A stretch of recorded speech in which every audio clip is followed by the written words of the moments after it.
I'd like to welcome you to this presentation of the Arkansas Small Business and Technology Development Center and our partners, Skills Lab Training and Coaching, Christie Martin and Beth Pittman, for this presentation of where to find candidates and other hiring strategies. ASBTDC is a one-stop shop for aspiring entrepreneurs and small business owners, and we can assist you with no-cost consultation in finance, marketing, starting your small business, growing a small business. We're really delighted today to have Christie and Beth join us for this presentation. So I'm going to go ahead and turn it over to them. Welcome. Thank you, Julie. We are so glad to be here. My name is Beth Pittman, and Christie Martin is also here with me. And we are partners in Skills Lab Training, a training and coaching company. And so today we're going to talk about where to find candidates and other hiring strategies. So let's get okay. At Skills Lab, we instill confidence and inspire the possibility to help people succeed and flourish in their careers. And we do this through coaching, connecting, helping people see their value, educating, developing, and identifying gaps. And in addition to us, our other coaches have years of experience in recruiting, onboarding, human resource, and coaching. So we have been doing this for a long time. If you have any questions that pop up, feel free to drop them in the chat. We've got someone monitoring that, or wait till the end and ask a question. We are open to sharing all the information that we have. And if there's anything we can do, please feel free to reach out. So thank you for being here. Okay, we're going to get started. So what does success look like? And success could be different for your organization. It's really getting harder to find the right candidates in today's market. And so they're in high demand. Companies are able to sway them to a new job for just a couple of dollars or an extra perk or whatever that may be. So as a hiring manager, you need to be really smart about your hiring strategies and go beyond what you may have done in the past. And we hear a lot of people say that, what we did a couple of years ago is not working anymore. And so we're here to try to help you think through some new ideas. And so what does success look like for you? That can mean fully staffed. That can mean sourcing more candidates, and so having a more diverse candidate pool to review, or moving candidates through the process to a start date a little bit faster. So as you're thinking through this, why, are you feel like candidates are dropping off? And if that's the case, then definitely look through and see what success would look like for you. Okay, as we get started, we are going to talk about several things. And one of our main things is really having a recruiting strategy. And so the recruiting strategy outline will look like this. Discuss current process, discussing recruiting pipelines, your marketing plans, how to implement the strategy, and the interview process. All of these things are very important as you're working through hiring someone. Our goal is not to give you more work to do, but if you have a strategy and, by establishing the protocols, and it will help you really hone in on the right person and make the candidate who's going to be moved to employee feel really engaged. So this is the 5-step process that we work through. Okay, what does your current recruiting process look like? You probably post a position maybe on your website or Indeed, and then the candidate applies and you interview the candidate, you make an offer to the candidate, and the candidate starts. But you will see there's a lot of gaps in here. And so in our mind, this is the simplistic process, but it can be a little bit more inclusive to include a couple of other things that will help you bring to the right candidate and reduce stress as you're going through the process. So we're going to start with the first thing is reviewing your job description. A job description is a very important thing. We have worked with hiring managers in the past who said, oh, I just need XYZ. I don't have a job description. Well, what do you think that says to the candidate when you call a candidate and you talk to a candidate and they say, well, what does the job description look like? And the hiring manager doesn't have one. So as you're thinking about your job description, what would the candidate want to know about the job, and what would the candidate want to know about the company? And so a well thought out job description is not to be skipped. And here are our key points when creating a job description. Number one, it should be easy to read. You would be surprised how many job descriptions someone has to look for it. Even on Indeed, we had a company that was hiring a certain kind of position, but they weren't calling it the position that everybody else would call it. They were calling it a really technical word, and nobody could find it on the website because they had not used the position title that was common to everybody. So it needs to be easy to read. You need to not put a lot of information in there that's not necessary. You want to list out the duties. What are the common duties in this position that you are going to have the person do? What are some of the requirements that you're going to need this person to have? For example, a college degree, which takes me to the next one. Are requirements too restrictive? So if you had an individual who had maybe so many years of experience, are you offering that as a requirement equivalent to the education piece? So really think about, are you excluding certain candidates because they don't have all of the requirements, and how true are the requirements to your position? If you have an opportunity to list out benefits or perks of the position, definitely get that on the job description. You want to give candidates as much information as possible when they're reviewing job descriptions if it's posted online, so that they can make an educated decision if they want to apply. And then share information about the company. People want to know what your little blurb is, how long you've been in business, what kind of products you sell, what kind of services you do. So make sure that you include information about your company. And then if it's possible, put your salary information on there. You may decide to put a range. It may be low, it may be high. If you've got a wide range there, then maybe candidates who are not in that price range would opt not to apply or to apply. So you're trying to hone in on the perfect candidate. Not all of these elements have to be listed on the job description, but each one is important to walk through with a candidate during the process. And so ensuring that as you're going through the process that people know what this information is, because a candidate will ask any of these types of questions at any point. All right. All right, the next one is how to increase your candidate pool. So you've posted your position, you're not finding the right candidates. So we came up with a list of ways to increase your candidate pool, and some of these are heightened in certain positions because you're struggling to find the right candidates. And so really trying to think outside the box or the job board. This is what you're doing when you're recruiting. So for example, current employees.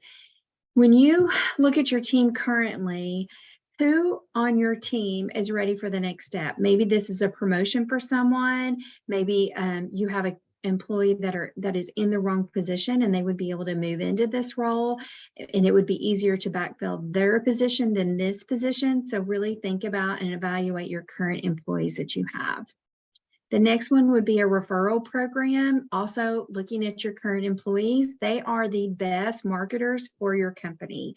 I know we've all been in environments where you say, oh, I love where I work, or you should come to work for me, or come to work for my company. They're great. They have great benefits, that kind of thing. That is what I'm talking about here. A referral program would incentivize your current employees to recommend their friends and family for opportunities. And so definitely think about that when you look at, who do you know? Asking people, you're a great employee. Do you know someone like you that might be interested in this opportunity? And so offering maybe a referral program, it could be a gift card, it could be cash, it could be a small bonus, whatever that looks like. It's a great opportunity to try to hone in on some candidates where your employees are doing the marketing for you. Obviously, there'll be people applying for positions. So as people are applying for positions that you posted or stop by your office, think about, okay, if they're not a fit for this position, could they be a fit for somewhere else? And so keeping those people on kind of in the folder or on the top of your mind, if you have another opportunity, consider reaching out to them again later or for a different role. Temporary staffing companies, this is where you employ a company that helps bring in someone to temporarily do the job, and you're able to work with that individual and determine if you want to hire them permanently or full-time. It's a great way to try out candidates or to fill in if someone's out on maternity leave, or if you have a particular project that is due.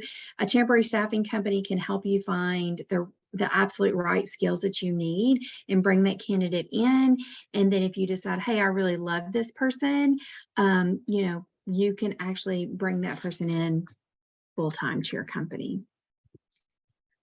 Second chance individuals, these are maybe individuals that have been incarcerated and are trying to get back into the workforce. So don't discount looking at them and what they could bring to your organization. There are in some instances where companies do get a tax break when they are able to offer employment to second chance individuals. So don't discount them. Gig workers, this is where people are working on projects or maybe just certain kind of, you've got a marketing program that you want to implement, or you just have a seasonal opportunity. Gig workers, someone who works 2 or 3 different jobs would be great for this.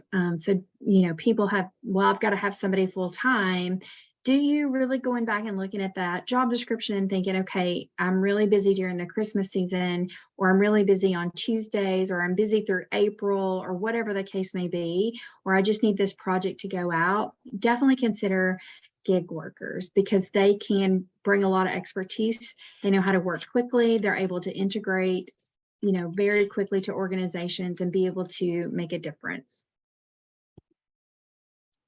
Another one is competitors. Who's doing what you're doing? Definitely consider competitors, and then pick up the phone and say, hey, I've heard a lot about you. I'd love to talk to you about this opportunity. So don't be afraid to look at competitors of your organization and see if they might be a fit.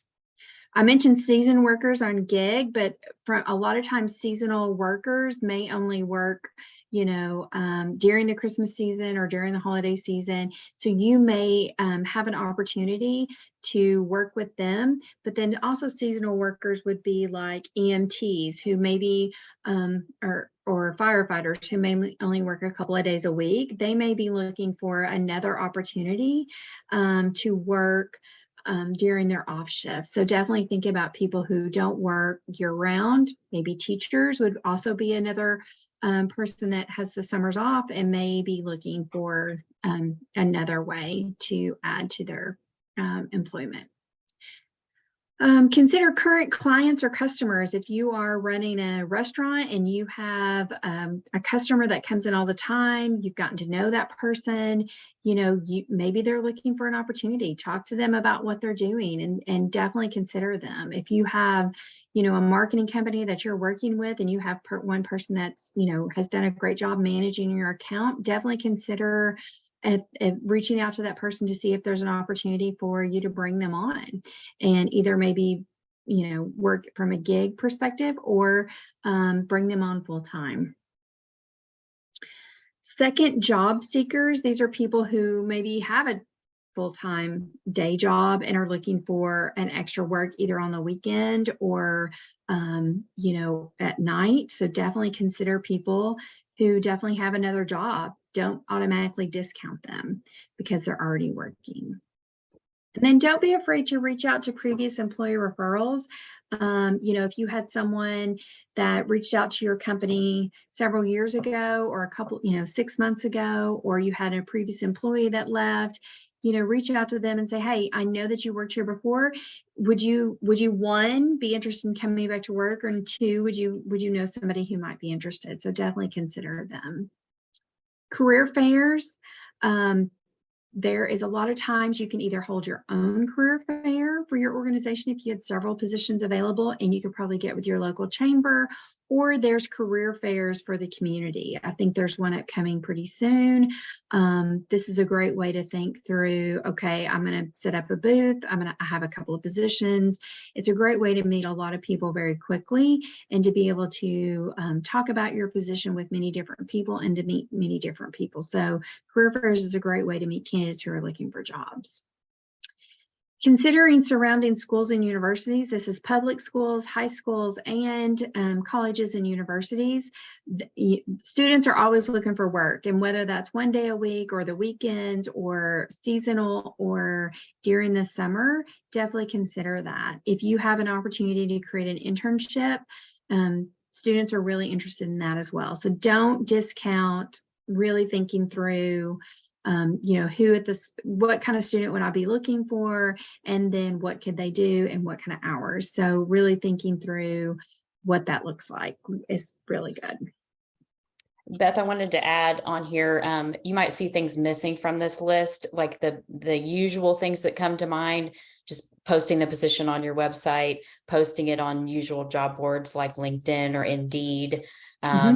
And so taking in those applications that way, or using a recruiter or a headhunter, those are all the top of mind things that we work with clients. And often we find that clients don't go beyond that. And so we wanted to provide you some information that was kind of outside of the box. And as recruiters, these are the things that we would usually go to, that beyond the job boards, beyond just the people walking in your door and filling out an application, because that's where the people that usually are living or working that might not know about your opportunity or not looking at those job boards every day, but you would just kind of have to go find them and seek them out a little bit more, but they'd be great employees. So we wanted to provide you that outside of the box thinking here in this talk. Really good point, Christie. Okay, so once you've kind of targeted your candidates, you're going to create a recruiting marketing strategy. And you're probably thinking, I don't know anything about marketing. It's really not as complicated as we've made it sound. So as your thoughts are going through about where the best candidates can be found, you want to make a strategy to target those. And so you've targeted your candidates. You want to establish some talking points about your company and the job, so that when you talk to that person who comes into your establishment, 2 or 3 times a week, you can say, hey, have you ever thought about a job? Do you know we're looking for people? Who do you know? Like, what would you say to that person? What does that look like? And then, are you sharing those talking points? Hey, team, we've got an opening over here in marketing. Here's what we're looking for. They have to have experience with design. They have to be able to email marketing. Letting your team know what you're looking for and let me know who you know really goes a long way. As you're developing the marketing strategy, sit down and think, okay, I'm going to create a flyer. I'm going to send this out to my clients so that they know somebody, or I'm going to post it online, or I'm going to target certain individuals.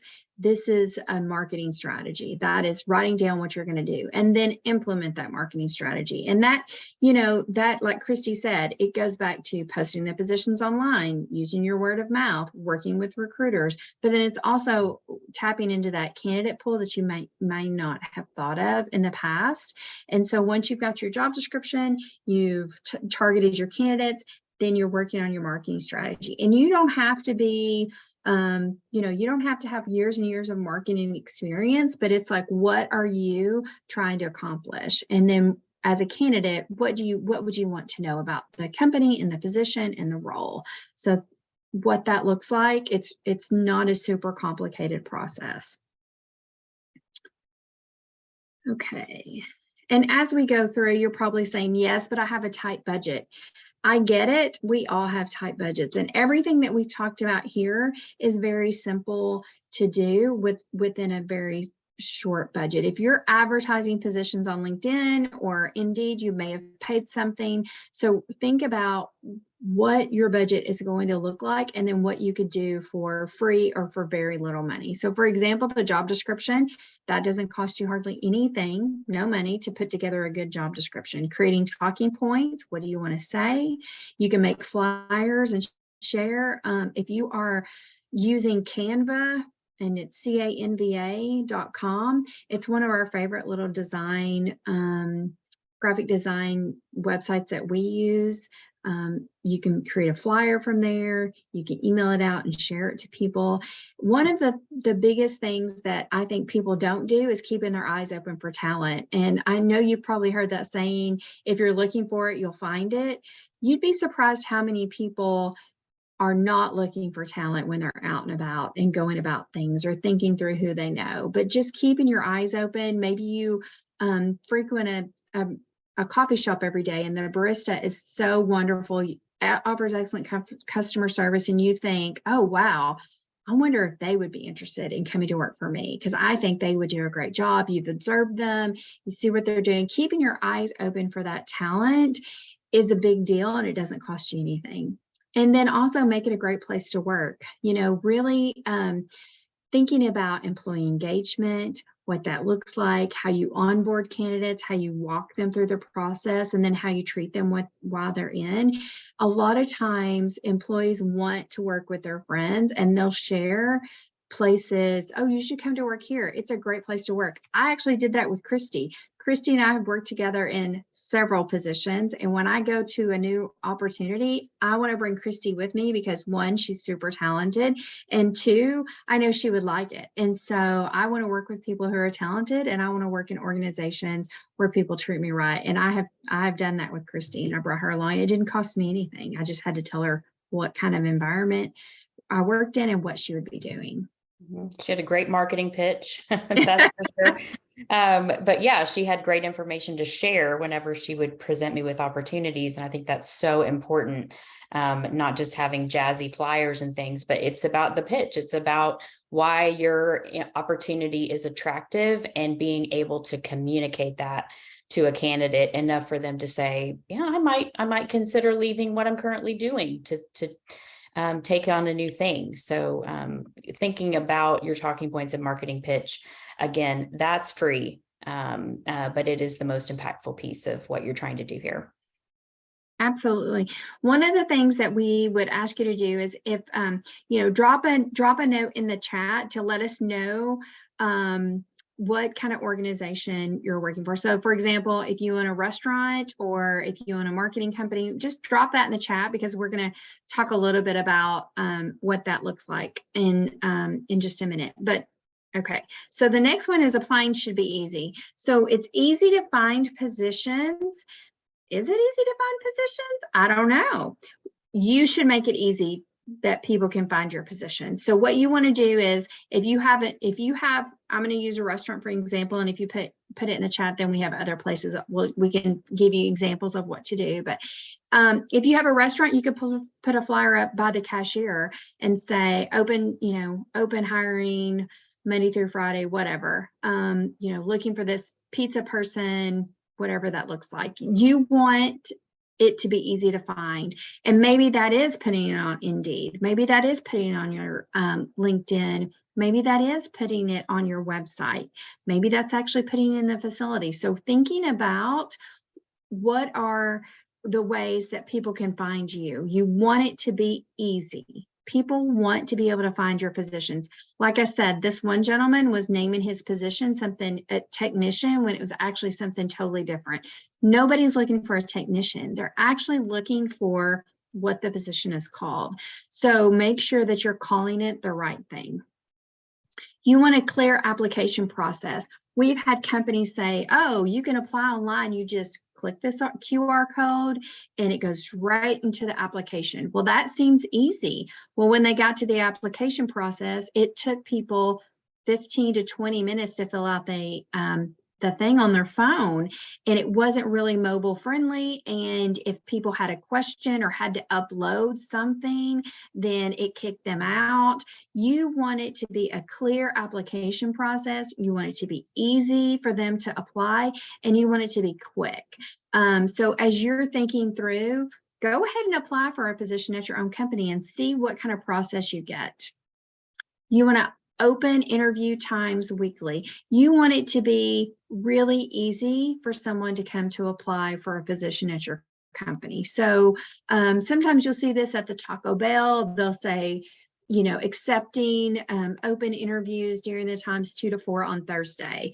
Well, that makes it really easy that someone can just pop right in. They don't have to set it up ahead of time. They can pop right in, wait their turn, and actually talk to the person. So if you have an organization that allows something like this to happen, then absolutely, do that.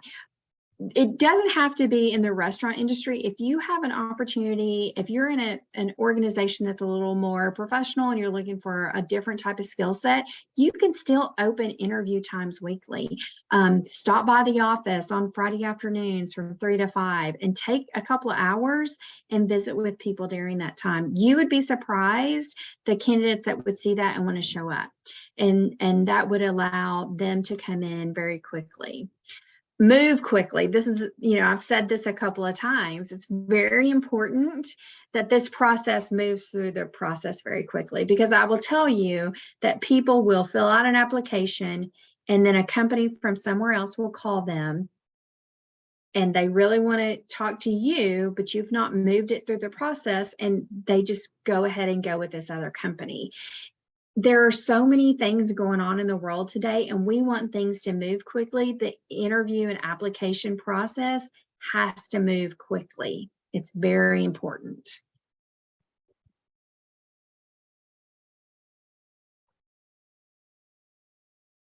Okay, I want to talk a little bit about the interview process here, because this is a lot of times that we see gaps, and candidates spend hours preparing for an interview. We coach candidates all the time on questions to ask, how to present yourself, what to say, how to translate your skills into what they're looking for. It's very important. And then they get in and the person doesn't know how to interview them. And so this is kind of a little checklist of things that you can do for the interview process. So open times to interview, we've talked about that, how important it is. Ask the right questions. You would be surprised how many people do not ask the right questions during an interview. And so this takes some preparation ahead of time to really sit down and come up with the questions that are important to you to find out about a candidate. Obviously, they have to be legal questions. You're not asking anything where you could discriminate against someone, but you want to ask questions to really get to the meat of their experience and what they've been doing so that you're able to make an informed decision. So you want to definitely ask the right questions. You want to prepare those ahead of time. And I always recommend making a list of questions and then asking everybody the same list of questions so that you've already, you've got position A and you've got a list of questions for that. Maybe you're hiring for more than one position. You've got a list of questions for position B and you're asking those questions that as well. Staying in touch during the process. This is really hard. I had a gentleman that we had been coaching reach out to me on Monday, and he said, I have not heard anything. It's been a week. And I said, well, when did they tell you that you would hear something from? He said, they told me that I would hear something back from them on Friday. Well, it was Monday and he was already upset that nobody had called him. And so that employee engagement piece starts to fall off. The onboarding starts before the person starts. So he was already upset they had not called him. So he reached out to them and said, hey, just checking in, see where you are in the process. And so he was having to follow up with them.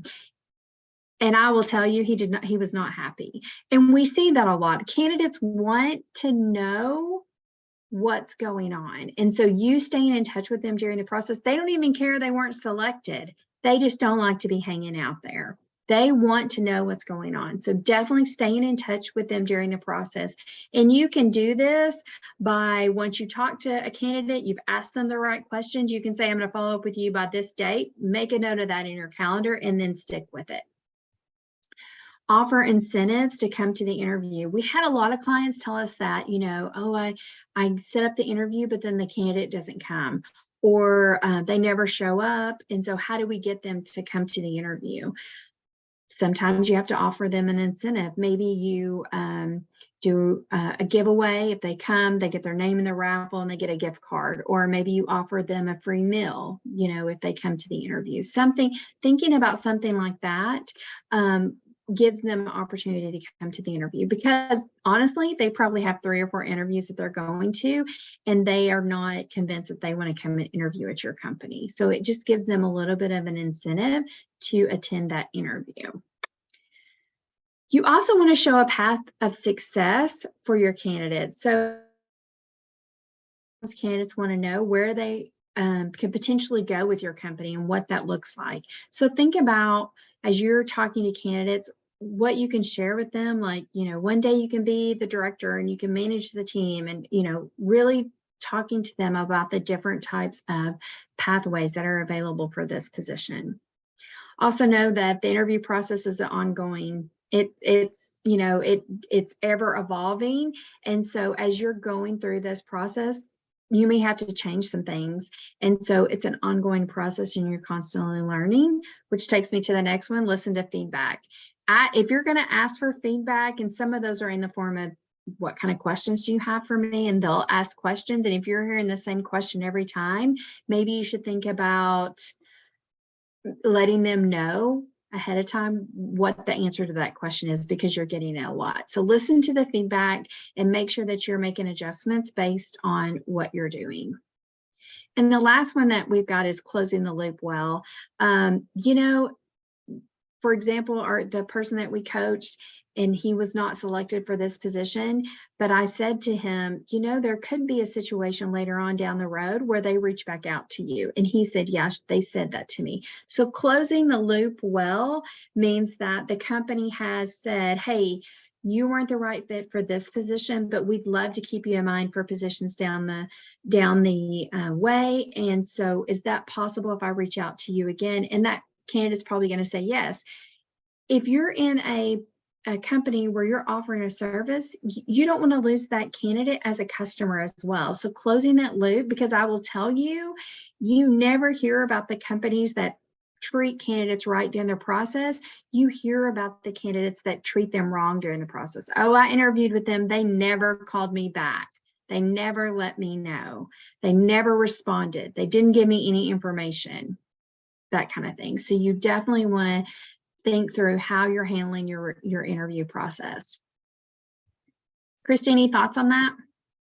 I was going to say the same thing, closing the loop and thinking of everyone as a potential customer. But to Beth's point, we could tell you the companies around town that have a bad reputation around hiring and interviewing because news travels so fast. So it's not just that person as a customer or potential hire, it's all of their friends and family that they're telling, don't try them. They don't treat you very well. Or I've had, my experience now adds to my friends' other bad experiences. So, make sure and tell everybody that that's not a good place to work. So the news travels fast. So consider that as you run people through this process, even the ones that you're probably not going to be hiring. Absolutely. And so, if they're not telling their buddy, they might put it on Glassdoor. So you just never know where they're going to tell somebody. So we started kind of with the current recruiting process. And so this is what your recruiting process could look like. And so obviously you can fill in what these things reflect, but we start with developing a recruiting strategy. You review your job description, make edits, talking points, you post the position, you share the position, you source candidates. Based on what your needs are, this could change throughout the process. So, we put some stuff up here so you could see that it's a lot more complicated than just posting the position, interviewing the candidate, hiring the candidate. It's more complicated than that. And that in turn creates a better experience for the candidate, and it creates a better experience for you because that candidate's going to be more informed. There shouldn't be any surprises when they start about the role and what that looks like. So I think this is a good way to do that. Okay. Now, did we have anybody put anything in the chat? No, I don't see anything. So just open it up for questions if anybody has anything. Open it up for questions. What kind of questions can we answer for you?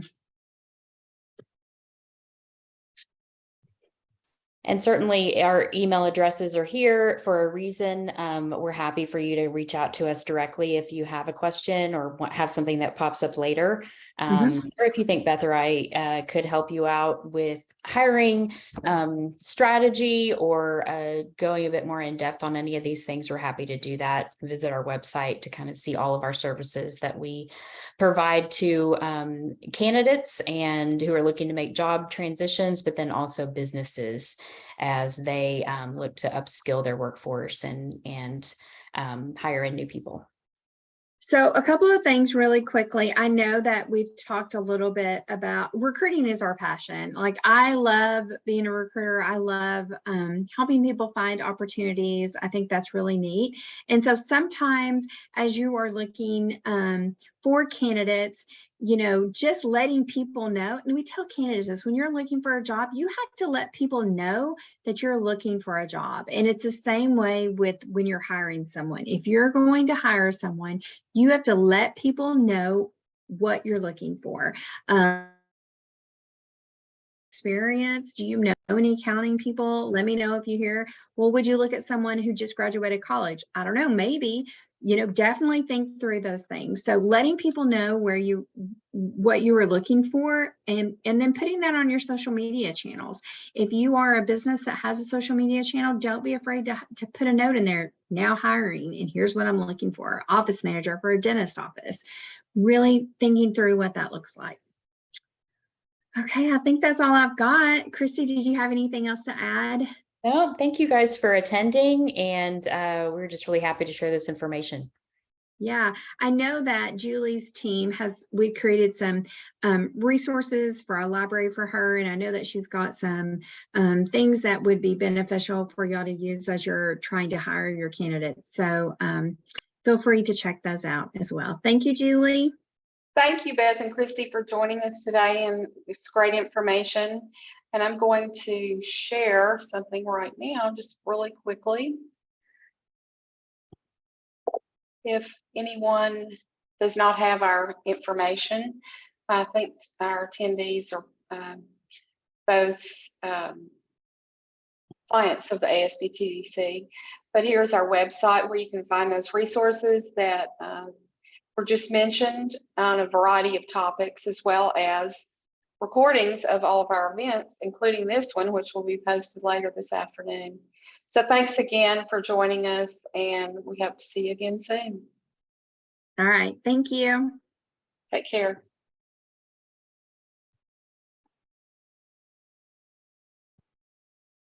All righty, thanks. Thank you. You're welcome.